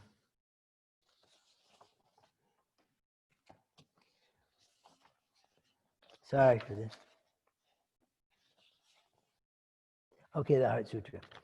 The Heart Sutra is read at the beginning of teachings, and because it's purely about shunyata, emptiness. When you realize that, there's some literature in Buddha Dharma. It's called the Prajnaparamita literature, which the wisdom gone beyond. They're the ultimate text on understanding shunyata, and one has to practice shunyata, overcoming it, and then you've uprooted subclick existence. But there's 100,000, there's so much to study. There's the Prajnaparamita in 100,000 slokas. It's still existent. And there's 100,000, there's a Prajnaparamita, the wisdom text, in 25,000 slokas. And there's the Prajnaparamita in 8,000 slokas or verses. And there's the Heart Sutra, which is 9. So it's all there, the pith. And so, but they study these things from their monasteries for years and years and years, and they debate every point. And some people, they even get enlightenment on the debate courtyard. I don't know if that's a fairy tale or not, but sometimes maybe the academic side can be overemphasized, but for someone else, it's the perfect path. But it's not going to be perfect unless they're also cultivating one point of concentration. But shunyata, grasping it in I is what keeps us in cyclic existence, the root of the problem. All that study is to be able to understand that and then meditate on that. So in the Heart Sutra, at that time, you have two characters in the Heart Sutra. You have Shariputra, who is the foremost of the wise. He's the monk, the first of the Sangha. He represents monastic Buddhism. He's the perfect monk. He represents the Theravada path, the individual vehicle path, the Hinayana path. And Avalokiteshvara, of course, is the Buddha of compassion. He represents the Mahayana, working for all beings, the highest motivation, full awakening. So at that time, the noble Avalokita, the Bodhisattva Mahasattva, in the practice, he looked down and he beheld 5 skandhas. 5 skandhas. The 5 skandhas are what we are. The Buddha divided this up into 5 parts. There's form, which is the body. There's a mental factor called feeling. There's a mental factor called discrimination, and then there's primary consciousnesses. There's volitional formations, which is all the mental factors, and then there's primary consciousnesses. And so basically, the Buddha divided this into, you could say he divided this into 2, nama and rupa, form and consciousness. And the consciousness you divide up into mental factors, which are factors of mind which rise and fall. Like there's positive mental factors like love and compassion, etc. There's negative mental factors like aversion and attachment, etc. And there's other mental factors that have different functions. And then there's primary consciousnesses, which are the 5 sense consciousnesses, and primary mental consciousness. So, and that's what we are. Could the Buddha divided this up into these 5? He could have divided this in. So he said, what we are is we're mind and we're body, form and mind. And so he divided the mind in these different parts. And so there's 49 or 51 mental factors. And that's just a way of dividing them. Some systems have more or less.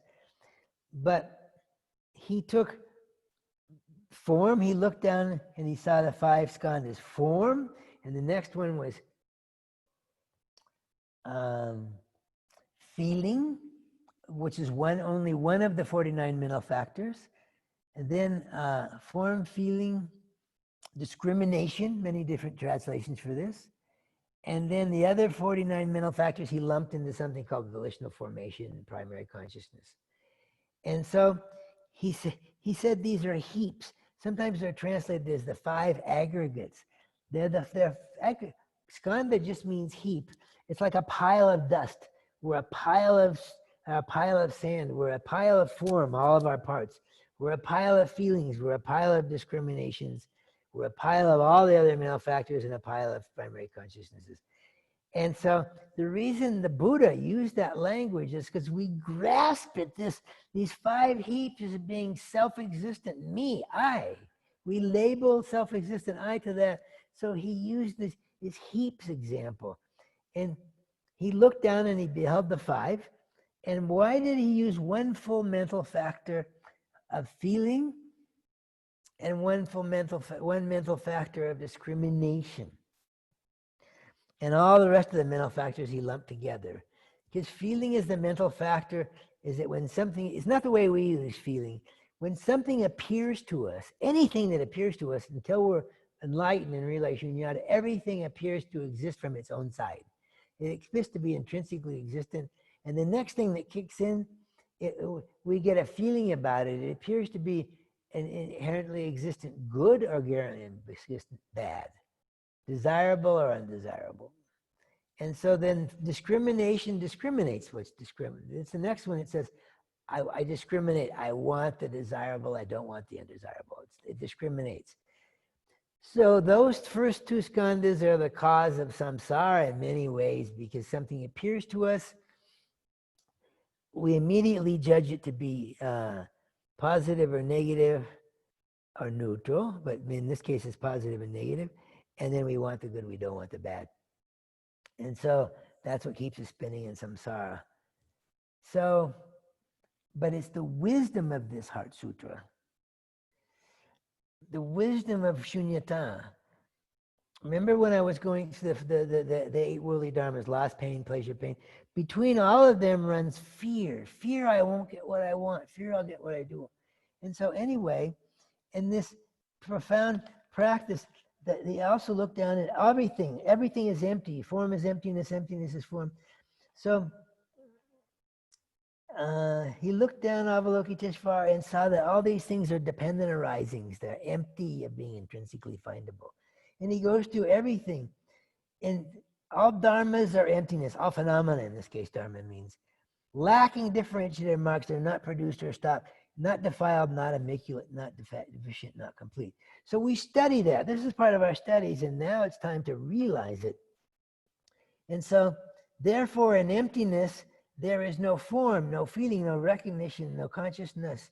So all those things are not independently existent. No eye, no ear, no tongue, no nose, no body. Everything, all of the holy things are also empty, including the studies that you're doing, including the academic study. There's also emptiness. They're dependent arising. So you see the emptiness of that, you know? So, but they become so concrete, my studies, my academic, etc. So all of the sacred texts and things of Buddhism, he's going through and going, know this, know this, know this, know this. And no Four Noble Truths. He says there's no suffering, there's no origin, no cessation, no path, no wisdom, knowledge. And then he says no attainment and no non-attainment. It means no attaining Buddhahood and no not attaining Buddhahood. Wow.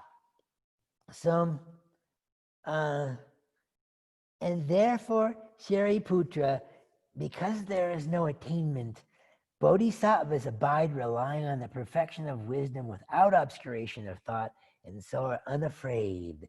Transcending perverted views, they attain in the end nirvana. So what we have here is, wow, it's through these eight worldly dharmas is fear. Fear I won't get what I want, I'll get what I don't want, etc., etc., etc. And we have fear, we're driven by fear. We're manipulated by fear. We're afraid of the COVID virus, so we're going to give up our rights to, we have to be locked down all the time. They want to give us vaccines that might kill us because we're afraid we want protection. We're manipulated by fear all the time. It's so important to understand the fear of terrorism. They feed this stuff to us. And so we're being manipulated constantly by this aversion and attachment. And so fear is what's being used to control us, and we're not free ourselves.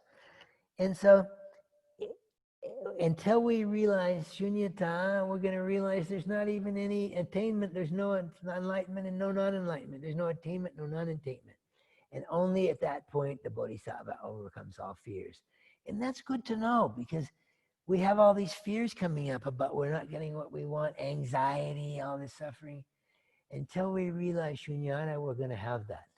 And so until we realize shunyata, our path is to lessen attachment to these worldly dharmas and lessen to the aversion of get what we don't want. Lessening by cultivating those.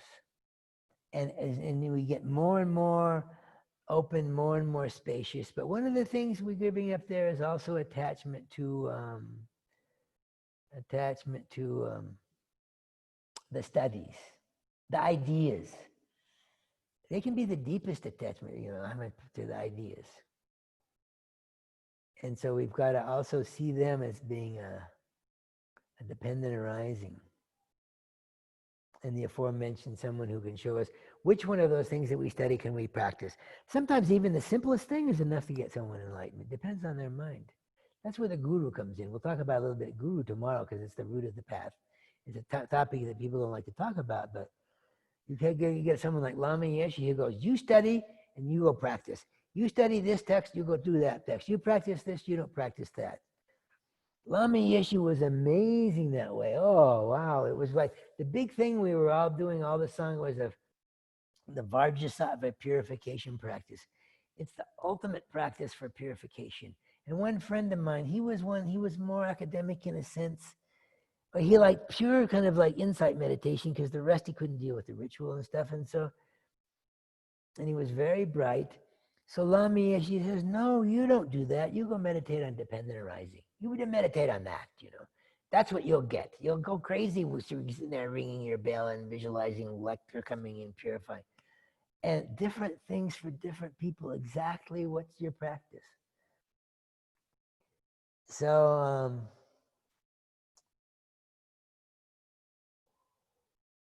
we'll leave that there. Is that another question? This is what I do. This is why I like questions, because I'll teach a whole course on that question. But it brings up, one question brings up the whole path in a very nice way. That's a really good question.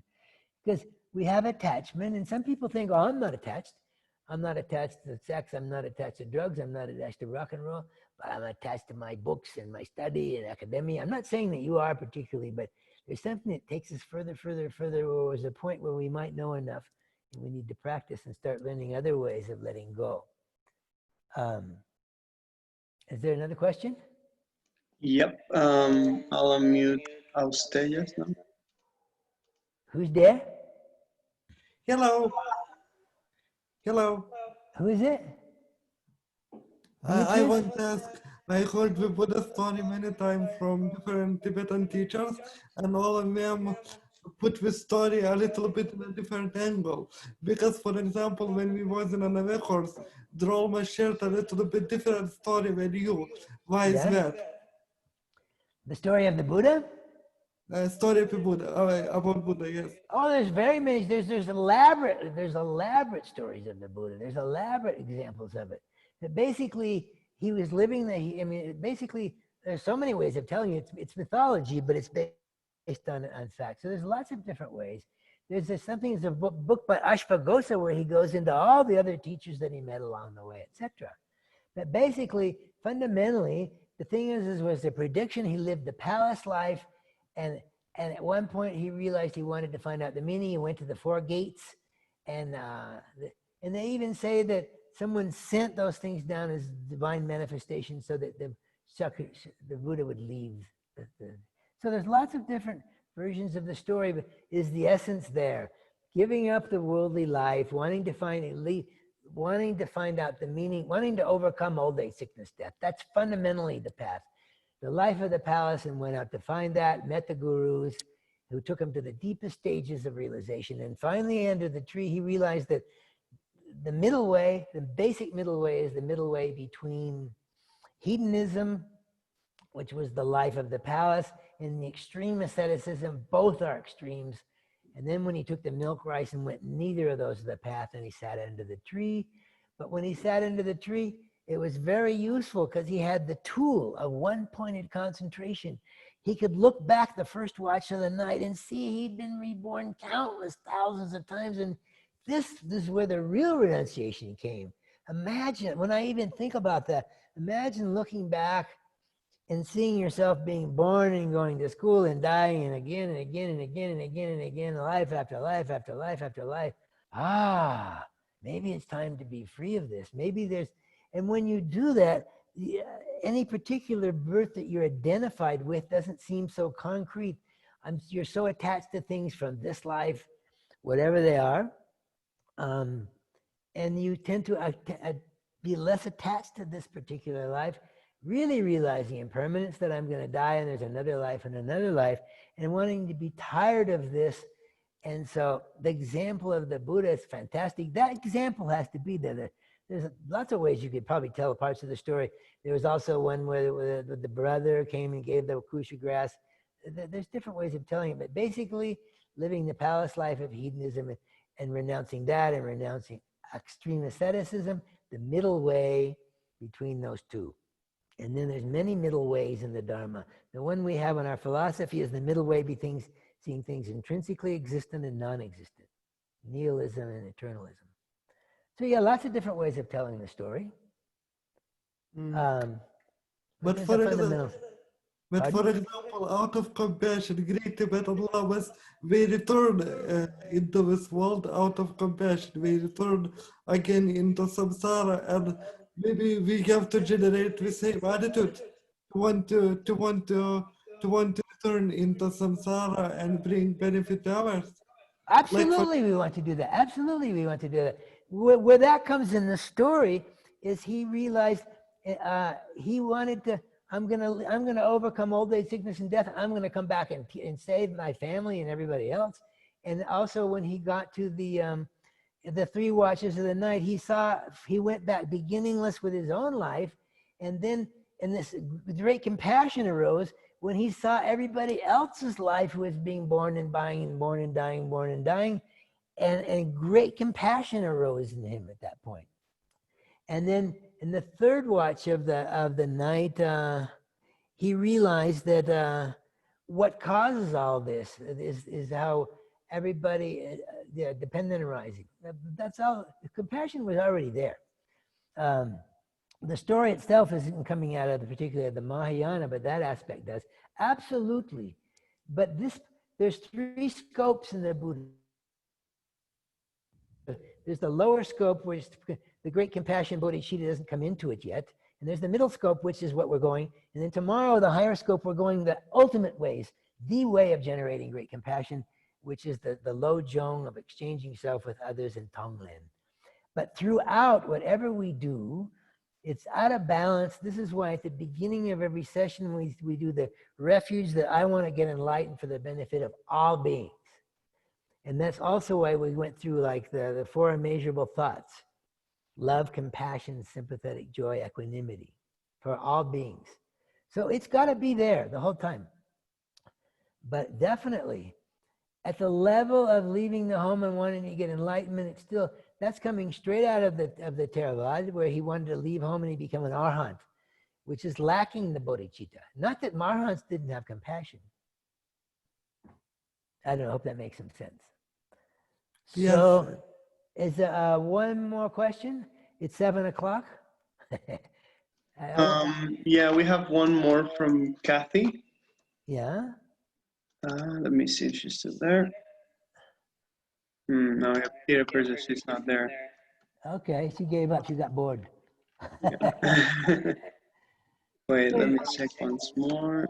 Yeah, no, she's not in the session anymore. Okay. Anyway. So, is there any other question? No, that's it. Okay, good. So we've gone to 7. And you can see how by elaborating one question, you go through the whole path again. That one question about what you're attached to, and the whole path goes through again. Yeah, but don't be disappointed, because when I first went to my first meditation course, there was the 8 worldly dharmas and things for like 3 weeks, and the hell realms for 3 weeks, yeah. And there's these 3 scopes along the path. It's important that they're all there at any given time. But for some people, I find the story of the Buddha it's extremely inspiring. When you hear it again and again, there's different symbols that you can have in there. For example, the father kind of represents advertising. I know that sounds a little bit weird, He doesn't. Advertisers, they want us to be attached to things. They want us to have the royal life. They want us to be the real crooning king. And when we understand our job, until we can get enough merit, enough clarity of mind, one-pointed concentration to directly realize shunyata, our dharma practice is at the level of overcoming these delusions, and always combined with the bodhicitta motivation. And so, and when we get to the delusions of attachment and aversion, basically we're trying to overcome attachment and aversion by practicing more love and compassion. And as again, until we uproot the main one. But meanwhile, we're trying to give up attachment, aren't we? We're trying to give it up. There's nothing wrong with any object. There's nothing wrong we're attached to things. When the man there was attached to studying, academia. A lot of us are attached to drug, sex, and rock and roll. There's nothing wrong with the object of any of these things. The problem is the attachment itself. The attachment is the delusion that causes the pain. And the attachment we have to lessen and lessen and lessen. And we're not going to give it up until, we're not going to overcome fear until we've realized the final thing. And at that point, we'll realize there's no attachment, there's no Buddhahood to be attached to. So it's quite profound. And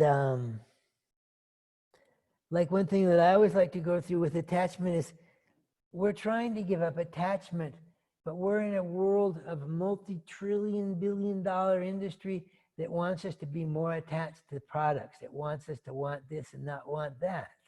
So we're trying with our weak little minds as we start out with fledgling minds trying to meditate. That's why they say, like the little sprout of the little tree, that we have to put a fence around ourselves through our vows and do retreat and stay away from the flashing world of things to be attached to. We have to let go of those for a while. It's almost overwhelming. It's hard enough to give it up in a simple level, but we have the psychologists trying to train us to be more attached and more attached of the ones who are the advertisers. You've got to have this or you won't be happy. You've got to have this, you've got to have that. Pumping up object of attachment. But the problem is not the object. There's nothing wrong in itself. It's the attachment to it that causes the dukkha. The attachment and the aversion. That's the basic Four Noble Truths, the one of the cause. We can review that a bit tomorrow. So no other question? Okay, so anyway, I'm sorry that people who, I tried to preface it that saying we get to that tomorrow. If we read through the whole Lamrim here, basically, you could say we can go through the verses very quickly. The beginning scope is the renunciation of samsara. The middle scope is the Four Noble Truths and dependent arising. Then we enter the path of compassion. Then equalizing self and others, and then the way of exchanging self and others and doing Tonglen. Because what keeps us in samsara is grasping at an I that never existed, and what keeps us from being fully enlightened is this cherishing that I all the time, and Tonglen is the ultimate antidote. So thank you for your patience. I hope we will be there for the essence of it tomorrow, Tonglen. It comes. But for some people, depending on their background, they need to have that background. And hearing that background again and again, it's just the way people are taught in many ways. Like even when the Dalai Lama gives the Kala Chakra initiation, he says, oh, everybody's here, the Kala Chakra. Wow, the Kala Chakra, I'm going to get reborn in Shambhala. Oh, and he says, actually, he gives the Lamrim teachings at the beginning. He says, the Kala Chakra is just a lollipop to get you there. The main thing is you come to my teachings before, which about birth, old age, sickness, death, emptiness, do. I'm just bringing you in. You want the exotic Kala Chakra, but we've got to give this first, you know. And may you realize the Kala Chakra Tantra at some point with 722 deities in the mandala. May that happen. But meanwhile, you have to remember the three scopes. Thank you very much. Any virtue we may have accumulated through thinking about some of these fundamental Buddhist topics and thinking about them and hopefully meditating on them, may they serve as a cause for our awakening. Because only when we are awake, or more awake, will we be able to benefit others, including ourselves. We want to benefit all beings, including ourselves. So we strive to be awake and more awake and less attached. The more we're awake, the more we are effective in benefiting others. Until we're finally awake, we're not finally effective in benefiting all beings. And always leave yourself in there. We should also love ourselves and take care. Otherwise, we can practice Dharma as martyrs like that. Okay, thank you. So thank you, Jimmy, and thank you, everyone. And see you tomorrow at the same time, same meeting. Okay.